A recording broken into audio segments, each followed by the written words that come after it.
Hey everybody, What's welcome up? to a new Two Guys, Same Person. We got a beat board, cool person in the studio today. We do. Don't do that again. Do what? Do not understand. Talking Robot like- Heart Throb, a.k.a. All right, Jared, you know what? I'm is gonna in push the this studio. eject button and I'm gonna get you out of here. Involuntary evacuation. Do not in want 5, self-eject. No, 4, do not. 3, Do not want 2, it. Oh no, running out of time. Ejecting.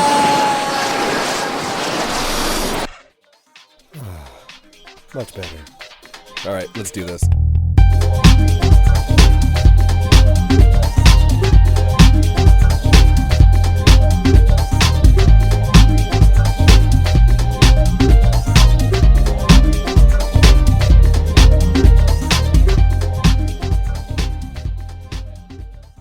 Shit. To my questions. But, so, Jared, where are you from? I'm from Northbrook, Illinois, the suburb. Ferris Bueller's Day Off was filmed there. Wow. So that's a little visual for, yeah. That's excellent. Yeah. So, Chicago, Illinois area adjacent, born and raised. Yes. So farthest you've been from Chicago? Living wise or Ever. just traveling? Ooh, I have a crazy answer to that. I stayed with the president's family in the country, Georgia, in Eastern Europe. Yeah. How long ago? That was when I was, that was about 5 years ago. So I was like Okay. 22, 23. Yeah. Yeah. Something like that. Yeah. What a story. Do you want to dive into it at all? Or Yeah. can you? It's the I president's can. family? Okay. I can't. I was dating somebody at the time. Uh-huh. It was a 3-year relationship. So I say it casually, but like that's Yeah, you that's were pretty in it, substantial. yeah. I was in it. Yeah. Yep. And her childhood best friend met in college the son of the former president of Georgia. Okay. And so we were invited to go hang out with them at the former president's home in Georgia and stay there. And so we went there and it literally felt like a Vice News documentary being there. It was just like, this place literally looks like the USSR still. And it's all like super Soviet and like, it had extreme highs and extreme lows. Yeah. The highs were the guy who we're staying with would be like, well, what do you want to do? And I'd be like, I want to hear Georgian folk music. And he's like, and then literally the next night we had dinner with the Georgian National Choir and they sang songs around a table for us four. So like freakish shit like that. But then like really weird shit, like going into this like radicalized area near Chechnya and like feeling really uncomfortable about that. Yeah. And so all in all, I don't really like hanging out with foreign like Well, dignitaries, yeah. That's Dignitaries, foreign yeah. Nationals is foreigners. My bad. I'll edit that one out. I'll keep that in. So, wow. Okay. Let's see. This was 5 years ago. Yeah. Did you go to college here in Chicago? I went to Oberlin. It's outside of Ohio. Okay. Yeah. Wow. Yeah. Did music there. So How long between graduating college and going and checking out Chechnya? How much time in between those two things? it was 2 years after graduating. Wow. Yeah. So- have you ever seen anything of that sort? Hell no. No. Hell no. And you just kind of took it on the chin, came home, and broke up with her. It was very exactly. I was like, where the fuck Nope, did you take me? I'm not doing this. That was a joke. I apologize if it was. We did break up like a year and a half later though. So, Okay. Yeah. Because of that. No, I'm kidding. Because I can't. Every time I see you, I see a folk choir, and I can't get them out of my head. Okay, so that was a fantastic adventure. So let's talk about the band. You write the music. Yes. You play saxophone, sometimes shirtless. Where does the rest come from? Do you record? Do you have collaborators? Yeah. So so on my own, I write the music. Like using Logic, I just kind of record all the different Sure. parts in there. Whatever instruments I need to create the tapestry, like Yeah. piano, guitar, whatever, Drums, yeah. Every musician plays like whatever Yeah. they can pick up. So, and then I will, with this former iteration, I will bring what I wrote to the band, and the bassist kind of adds some of their expertise. The keyboardist adds, the vocalist adds their harmonies. Yeah. So everyone kind of contributes their expertise, but I write the lyrics and the melodies and the chords, and like basically I write the song and then they enhance it. That's So, perfect. 'Cause yeah. Even if they play your exact same notes, it's another person's fingers, right? They might Totally. pluck a little differently or are built different. They'll get a tone that nobody would know, but their bones are different. Yes. That's okay. That's really cool. Are you open to changes? Hey man, I was thinking. Yeah. Right. Yeah. So I feel lucky that I have found good musicians who I really like, whose tastes I like. Yeah. So I was able to, I enjoyed their edits, but I could see it also be, thankfully it wasn't the case that, so yes, I was able to really cede a lot of control. Yeah. Because they were making it better. They just were consistently, and they were good with feedback and stuff. But it's nice to be able to find that balance. Whenever I'm writing music and a whole song comes up, I'm cool. Like if somebody has a better idea, we change the whole bass line. But the way that my brain will work sometimes just to commiserate is like, just let me get the whole idea, and then we'll shoot holes in it all day. I just got to get it out of me. Yes. Because if I knew how to communicate it, I just would. Totally. I would literally just plug my brain into yours. I wouldn't even need to do music. If I could just fix the world and we'd all be good. But music inherently is a language that, is covering stuff we can't communicate with words. I always used to be like, or with words alone, if it's lyrics. Totally. I always used to be like, let me get through playing it once for you and just do everything I say, but then we will freaking tear it all up. Season. Yeah. Yep. But like, help me just get this out there. Because I know, first, I've had some people on the interviews where they're like, I'll have a riff, and that's all I can do, and then we'll build it from there. Yeah. Which is a really fascinating process, one that I've always struggled with. Now, when you're in a jazz band, that's a bit different because there's inherently a leader already there, right? It's not a band that plays jazz and you're all kind of doing it. That was mainly school. Have you done jazz bands outside? I graduated college. I was a jazz major and fucking quit the saxophone for 3 years after that. I feel that. I had to I had to heal from having my art institutionalized. Totally. You know what I mean? I mean, half the reason I'm doing a podcast is because I get sick of my own music and it becomes work and it takes heart and soul out of what I'm doing. I'm not going to be a studio musician where it's always perfect and I practice 19 hours an hour. Yeah. Which I totally salute and admire. And that's why all those people are on my favorite albums. But if it becomes, like you said, industrialized is a perfect word for it that I've been searching for this whole time. So thank you. So, okay, where's the name come from? Everyone always asks that question, of course. Of course. I have a cool two cool robot like artworks that I got in Chicago, like at the it's in Andersonville. It's like this cool Chicago made. Everything is like made by artists in Chicago. Yeah. And so I knew I liked robots. I knew I like emo, and like heart is like emo. Yeah, of course. And so the band just had this group brainstorming session where we just rattled off a million fucking names. And then after 2 days, I think it was Anna, the keyboardist, who like came up with the final name we selected. Perfect. But yeah. So that's an interesting approach, given how you do your music. Yeah. The name has always been the hardest thing, especially just again commiserating. I literally go by AKA Ryan because I was like, what, the Punisher? Like I've never had like a cool name, and I can't just be Ryan, right? Cher kind of had to earn Lady Gaga's 2 words, but those single names, right? It was Sonny and Cher, and then she built her whole career. Eventually, I hope it can just be Ryan, but I bet it's a really cool name. If you start covering like exclusively destructive music, you'd be AK-47 Ryan. That's pretty tight. And you were in the military, so dude, absolutely. So going from I'm writing my own music to now you're a gigging musician. You've got a lot going on. How did you approach your first steps into getting into like brick and mortar Chicago venues? Yeah, that's actually a really, really good question. Thanks. I love that.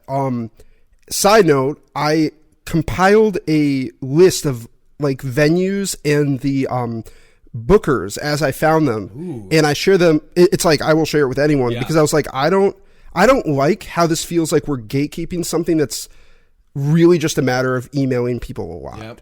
And it's just a waste of everyone's time. So that's a side note. But basically, the first half of my music life, like professionally or whatever, was all jazz venues. So I like Jazz Showcase, Space in Evanston, like Pick Stager, which is Millennium Park's venue. Cool. Like all jazz venues. So it wasn't until I was like 24 or 25 when I was like, I want to play venues where like, because the people who go to jazz venues are jazz heads typically. You know what I mean? Except the Green Mill, that's like a tourist destination. But yeah, but I wanted to play it like the Chicago venues, or even just for normal people who just want to hear some music at night, absolutely. So I was just like, I think I went to a show. Yeah, I went to a show at Burlington Bar, and I was like, I want to do this. I want to be on the stage. And then I went to a show at Shuba's. I was like, I will be here. And then like 2 months later, or 3 months later, I was there. So I'm just like, yeah. Did you had your band at the time, or? Yeah. So starting, Robot Heartthrob has been a band for a year and a half, but it's been like an explosion of like, this is what I've always wanted to do. Let's go. And you guys are busy for sure. Yeah. So yeah, starting with that, and we played 40 shows in the last year, all DIY. I just wanted to tour all the Chicago venues, like Shuba's, Subterranean, Sleeping Village, all that. But then smaller ones like everywhere, Underground Lounge, Burlington Bar. It's been really interesting to get a sampler of the Chicago world. Music world, did you get in by emailing, or were you reaching out to bands? Do you need an opener? Filler? Yeah, all of the above. Yeah. Okay. It's kind of annoying because it's like there's no. Yeah, I would say the one trick is to send an email, but then send a follow up. A little anecdote is that when I was 17, I played at the Jazz Showcase, headlined at the Jazz Showcase, and the way that happened. First of all, I didn't get an email back. I shit you not, for a year. Wow. Literally a year. Yeah. I was with my parents like on spring break in Florida or something, and I have an email. Totally forgot about it. So like, yeah, just to not get disheartened, people are just to keep at it. It's a numbers game. Yeah. If we're just talking about Chicago, 6 million people, not every single one of them has a band, but these are real numbers. Feels like it. Right? It genuinely does. And then timing. If you want to play in the summer, I found out this year you better call them last October because not only do they have their regulars, and you're competing against the bartenders who have their own, and then the people that are coming on tour. And we're going to keep this Saturday in the middle of June open for Green Day when they want to do their secret show kind of thing. But I have found that just going to shows, trying to meet people, talking at the merch table, mentioning something. Hey, if you guys ever need an opener, here's my Instagram. You know what's funny about that? It took damn near a year. There were a couple of things like this, but it took damn near a year and like 35 fucking shows to start getting asked to open for other bands. And it's like, we've been doing the same music at the same quality, playing the venues. Everything's the same. It's just that people now are aware that we exist, and we've existed for long enough that they're like, okay, we trust the fact. I don't know. It's some weird human psychology thing. I don't know. You know what I mean? Well, I have a question about it, because this might be a little too deep. Do you harbor anything about that experience when you're like finally on stage? You're like, yeah, bitch. Yeah, motherfucker. Right? I think I will dude, that's a great question. I think let's see. I tried to accept that I wasn't going to fit into the music scene, and that if I do, I'm still not even fitting in. It's just certain people want to actually do something with me now. Yeah.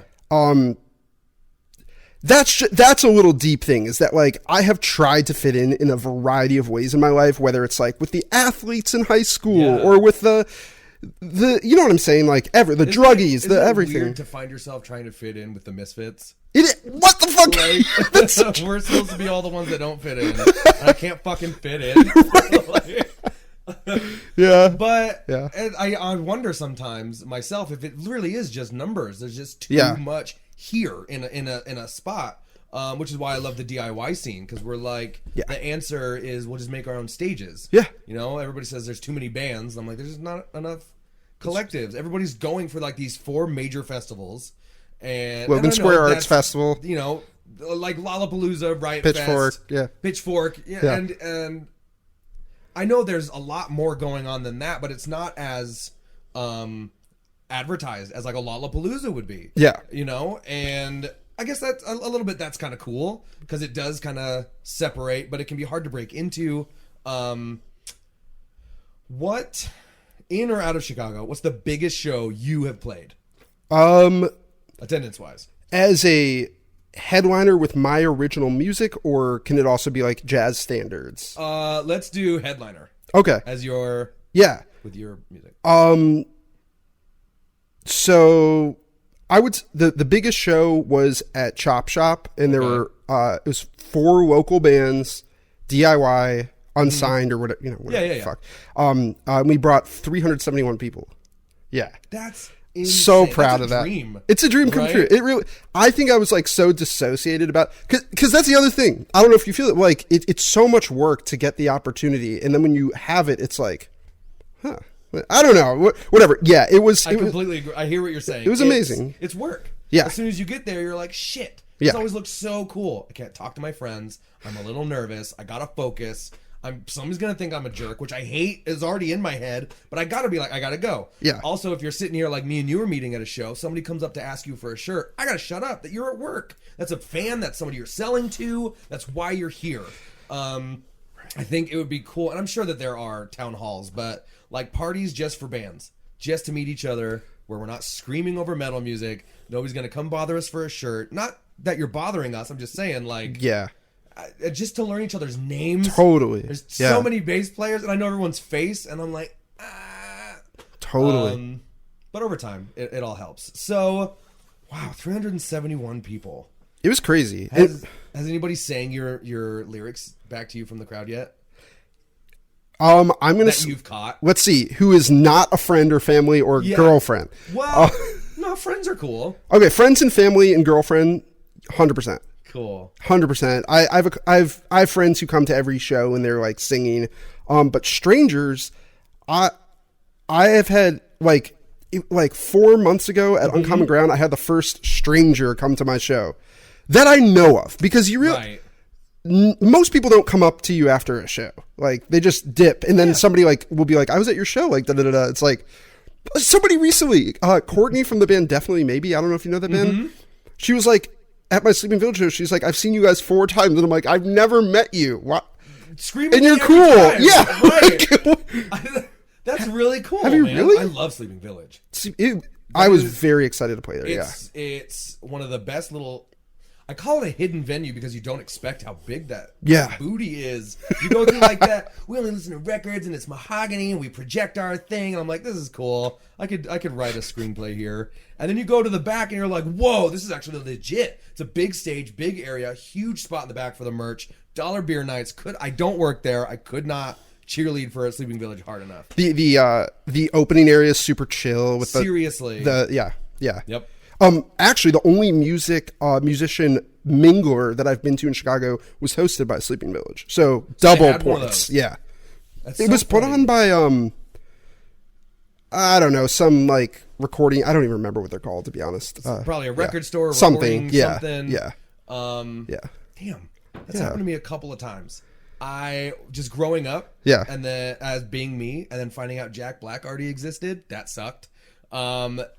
Anti-CD scratching sleeves. Thought about that. Found them in Walmart. And then I thought cameras on phones would be stupid. So those are like my big 3. Right, I was like, that's so dumb. I call my mom. I don't want to take a picture of a random person for 1 pixel. And now they're like better than Hollywood. God damn. So I'm like, yeah. What if we got the bands together? And they're like, oh, you mean the Chicago City Council band mixer that happens every month? And I'm like, fuck. So that's really cool. Do you? Let's see. I kind of went on a rant there. Just a little awkward part out. I got to find a good question. Yeah, no. All right, who's in your band? Yes. So guess what? There's been 2 iterations, each lasting 8 months, the next 6-ish months. Yeah. And now I'm taking a pause from performing. I have no bandmates to write music and record music and do social media. Cool. So, yeah. Like equating it to like you write an album, you tour the album, you go home. Yes, You exactly. write an album, you tour the album, Exactly. you go home. Cool. And I have this kind of fantasy that the musicians who I want to collaborate with next will find my stuff on social media and already be super into it and reach out to me, because I'm as every musician has, I've hustled so hard to find people to play with, and I want to try to attract the circumstances now, as opposed to, you know what I mean, sending a million emails. I will probably always be doing that as a musician. I get what you mean. But you know what I mean? I'm adding this other dimension to it. It would be nice if we all wanted to be here. Yeah, exactly. Right? Yeah. That's cool. Yeah.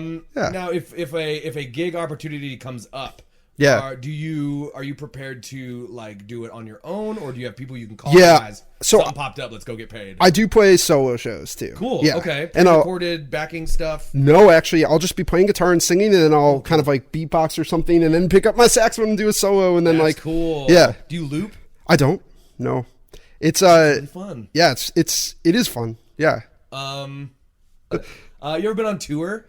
Let's see. I have been on tour 3 times as a saxophone side person. So like I played a tour in Jordan, the country, with a jazz group, which is pretty fucking crazy. That was the biggest concert I ever played. Okay. There were like 700 people there. Like the head of UNESCO was there. Like ambassadors to other countries were there. It was crazy. It was fucking crazy. Well, tell me about this. Okay. Yeah. So you've been on tour. Yes. I'll say it because I want to know what it was like the first time you ever went on tour. But let's talk about Jordan. Yes. What? I've had some weird They got a big opportunity. jazz Yeah. scene going on? Or was it like a fest kind of thing? So I was a senior in college, and the State Department wanted to send a classical and jazz group over to Jordan to ambassador American more culture. sense. Yep. And so we taught kids around Jordan. We played a couple concerts, and the coolest moment was we played a concert for this community group that was all there to learn about American culture, which was really cute. Like they go there every week, watch American movies, and like it's and none of them speak really any English, you know. And after we played, one of the guys in the audience raised his hand. He's like, "I'm nervous to speak. I don't speak." And they're like, "Try." And he's like, "When you were playing," and he was saying this to me, "it felt like you were praying." And that was the moment that really solidified me that I want to play music around the world. Oh yeah. You know what I mean? Because it's something that you probably weren't praying. No. But that's It's the how feeling, art works, right? right? Yeah. Well, yeah, that feeling that he's connecting with as a human. Yeah. And the ability to give another person a canvas upon which to present themselves. That's a good Where point. He saw you as praying, and you were like, "Fuck, here comes that glissando. Don't fuck it up." Right? Or whatever is happening. Here's that really tricky part. Really focused. Even if you were just jamming, you're just kind of chilling with the music, which is its own, you can call it a religious experience. I know it's an experience that comes from its own weirdness, but that he was able to break down language barriers, connect with that immediately, and then just be brave enough to stand up and be like... And I couldn't have talked to him in English. You know what I mean? No way. So, That's really cool. Yeah, So, it's awesome. That was with... How many people were in that? There were 4. And, yeah, it was... Wow, so it was real. It was intimate. It was intimate. Like a jazz, band. No, like I, dude, oh my God. When I was playing for those 700 people, I literally, the whole time, I felt like I was going to faint. Literally black out. I've never fainted, but I was like, I'm going to faint. I'm going to faint. Yeah. And none of them know us. None of them know the music. None of them have ever actually even heard jazz. All of that to tie that kind of feeling into that. Right. I'm gonna faint, even though you've been on tour, you've played before, right? Chechnya,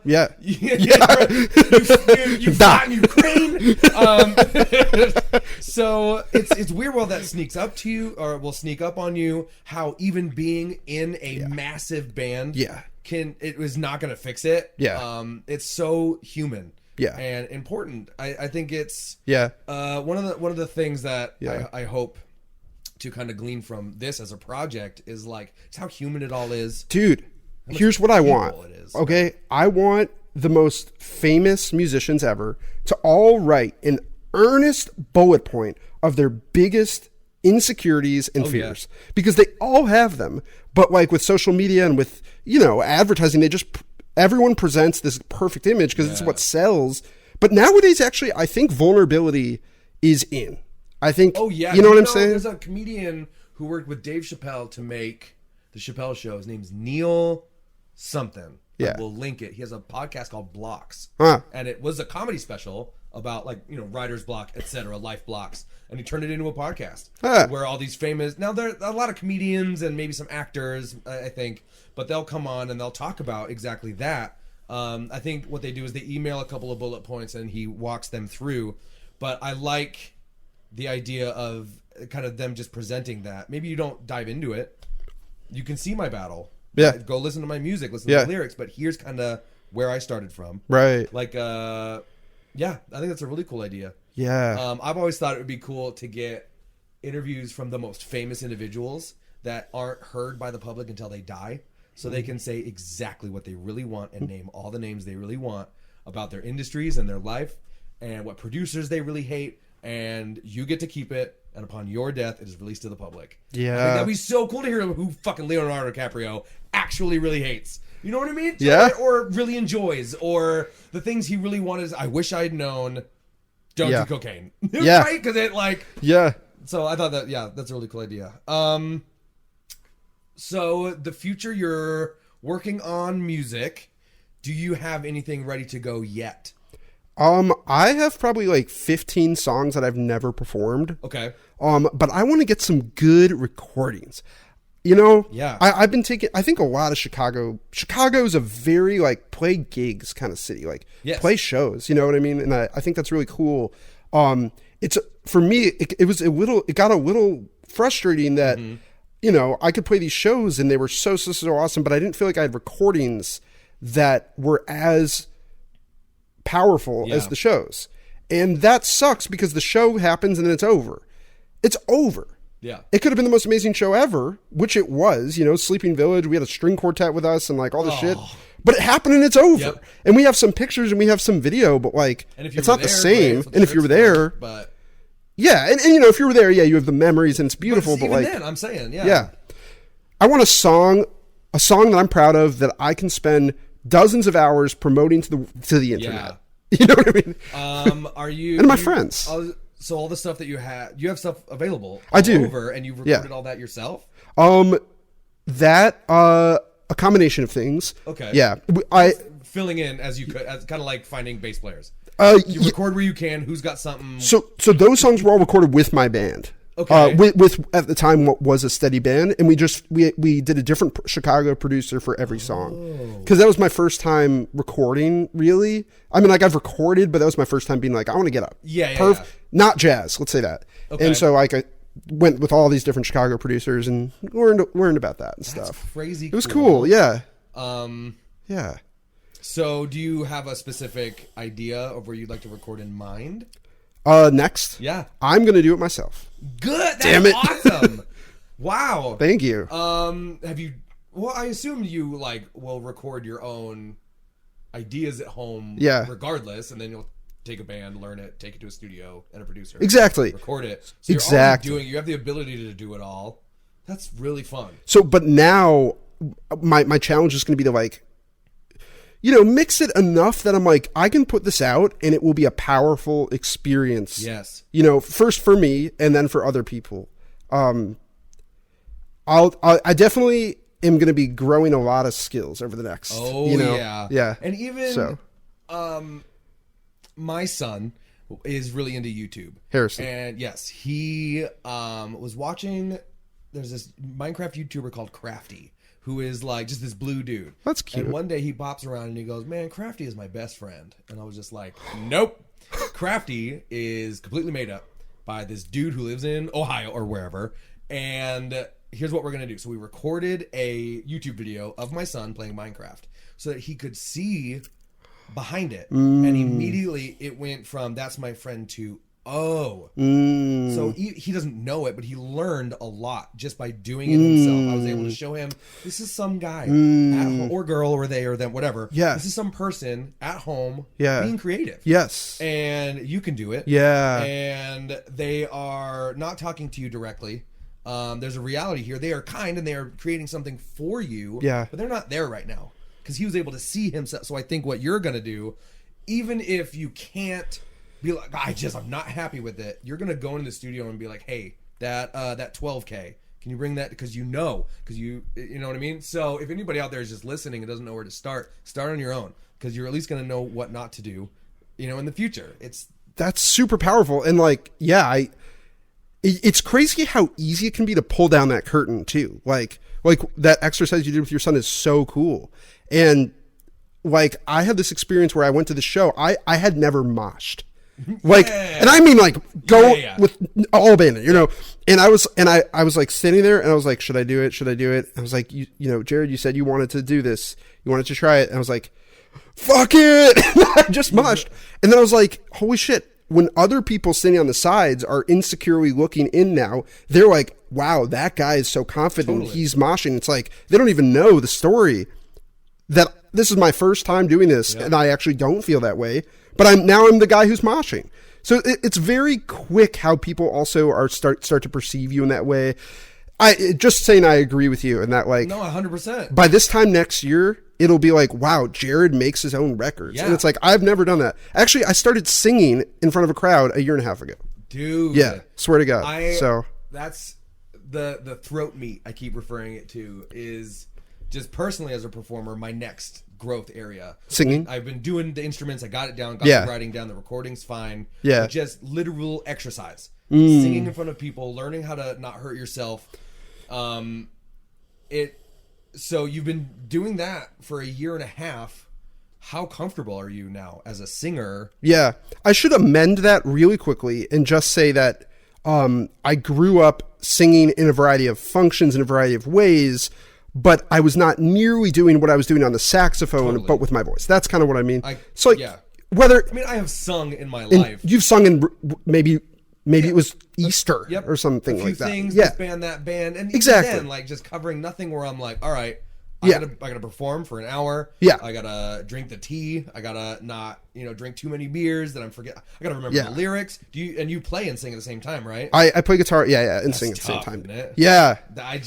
Two, because you're remembering lyrics. You remember, even if you wrote it all. Yeah.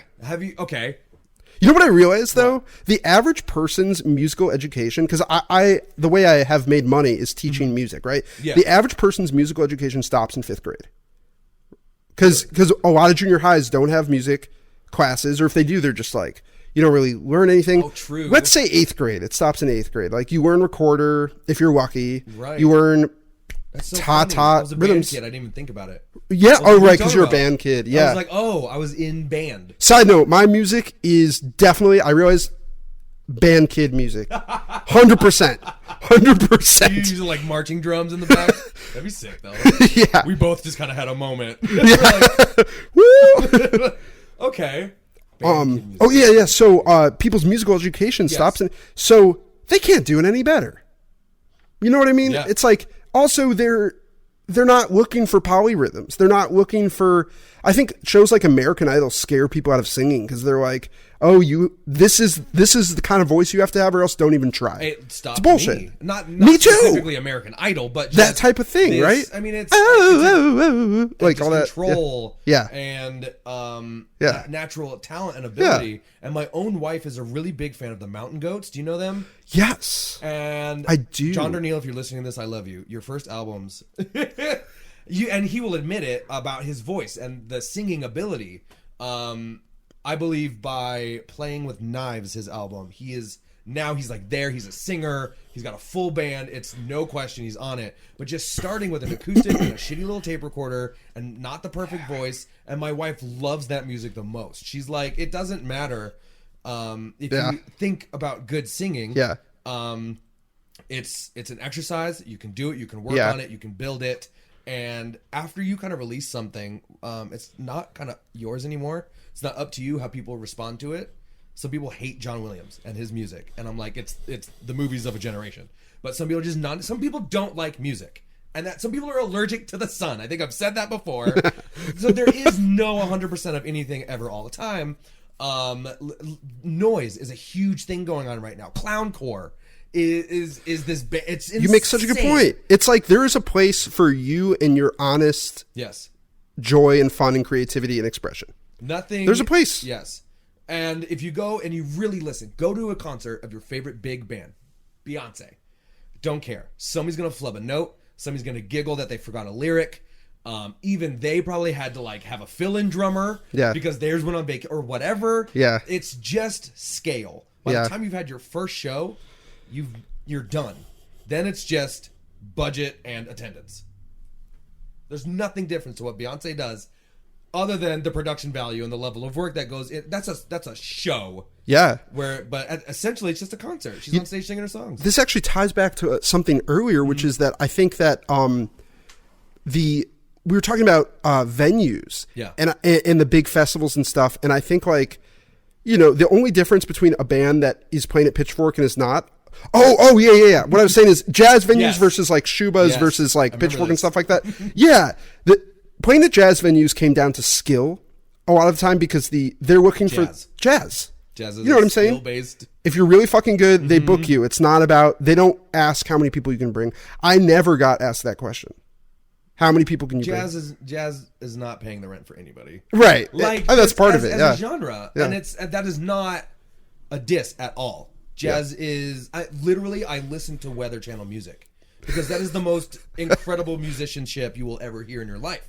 But it's not the cultural zeitgeist right now, and this is how it goes. Right. I think rock is making its. So we had we had country in the 90s, early 90s rap hip hop exploded, late 90s white mom country, early 2000s rock revolution. Then we went into then we had trap and EDM and dance, and then rap that had its big explosion. I think we were due for country, but we're mad at them for January 6th. So rock's getting it. We're skipping them this time. We'll come back. Beyonce, you can do country, but we're a little mad at you guys for a minute. But rock is really making this comeback, but we're all under the threat of AI. So I want to know what your thoughts are. AI? On the coming AI music apocalypse, because it's type it in and it's here and it's good music. Yeah. My initial thought on that is that musicians are already up against everything. Mm-hmm. Like, bring it on. To make any money at all, if you have 50,000 listeners on Spotify, you are making $200 a month, and tens of thousands of hours went into ultimately getting that to happen. Yeah. So you can make a living doing music. That's not what I'm saying. I'm just saying we're already up against all that. And also culturally, musicians and artists and creatives are a lot more open-minded, are a lot more introspective than the average person. So I think of it as it's yet another fucked up thing. Like, is AI going to be good for surgery and like real things like that in science? Yeah. Totally. And it's also going to be used for bullshit. Of course. Is nuclear energy good instead of like pollution? Yes. And it's also used. So I'm just going to keep the most destructive force on the planet. Yeah, exactly. I hear you. So I'm just going to keep doing what I'm doing because it's working for me and it's having an impact. Is it fucked up? Yes. Is it annoying? Yes. All that. I see. Maybe I'll be able to use it in some creative way too at some point. I'm open to that too, but yeah. I'm assuming. Yeah, what do you think? Just like Pro Tools, we're gonna figure out a relationship with it, hopefully, in a way, because there's gonna be people who will have a human only genre of music. You know what I mean? We'll have those separate categories. Yeah. We'll have a AI billboard and a human billboard, NBA WNBA, kind of thing. I think the insecurities come from if we don't put up protections for the real people who are trying to do this and connect, because inherently what this is, it's not just we're creating cool things and we like it, give me money. Right. Which maybe, I'm really trying not to speak for everybody. Minority of people probably though. Right. But a lot, at least in a foundational sense, is where there's something that we feel when these audio waves happen, and it's even better when we're all together when it's happening. I have used image generation AI as a tool, and then I pull it into Paint, and then I put a thing on it. I've only done it a couple of times. It felt weird, but it feels like the same thing as MS Paint. Yeah. I don't have a canvas. Yeah. Right. So I do the squiggle and I can print it, and I can print 55 of them. So it's Shout out MS Paint. shout out MS fucking Paint and Paint 3D, where you can finally tilt stuff and dude. What's Sketch? What was the one where you can like? It was like, fuck. It was like, I think architects use it, but like you can draw like a 3D square, and then you can animate it, and it was like free too. God, man, I'm scraping the old computer brain. Okay. Wow, we've covered a lot of ground. So when are you hoping that you're able to release your first self-recorded album? Yes, I will. So I'm going to probably release singles, ultimately culminating in an album. Yep. And promote the fuck out of them on TikTok. Excellent. I just had my first viral video on TikTok. Hey, which one? By viral, I mean 11,000 views, which is exciting. What'd you do? It's a 7-second joke about the saxophone. Hilarious. So, you know, I'm gonna link straight to that TikTok, dude. Please, under the description. And I'm proud of that. You know, Good. It's possible to go viral on fucking TikTok. I've only been doing it for a month and a half. Dude. So yeah. So, any parting words for anybody who may be hearing this out there in the world that wants to get started and sees only a mountain of I don't know where to start? First steps. I would say start with a 1-minute thing that makes you feel happy and good. And here's a fun thing. If you're like me and when you are pumped by something, you like laugh or something, keep the recorder. This is what I've been doing. Keep the recorder on, capture yourself laughing, and make a file that is all just tiny little recordings of you laughing and having fun. And that will always remind you to do that. Yeah. You know what I mean? Yeah. And also don't bother with people who don't make you feel encouraged. I would say that's the number one thing, because I think people are naturally creative, naturally fun-loving, naturally, except for like sociopaths, you know, but whatever. Yeah. And given the right safe people around them and their own desire, they're gonna do it. It's fun. That's awesome. It's fucking fun. So have fun. Yeah, that's my thing. Dude, Jared, you are the man. Thank you so much for stopping by. Anything going on with Robot Heartthrob or Jared in general, you can see it down below. Check out that 11,000 TikTok. Make it go up to 12,000. Make it go to 12 million. Hell yeah. You make it go to 12 million. I will kiss you. We if will consensually. both kiss you. We will both kiss you. Both kiss you. With our shirts off. With our Yeah, I'll do it. Yes! Awesome. Jared, again, thanks, man. Thanks, Rod. Bye, everyone.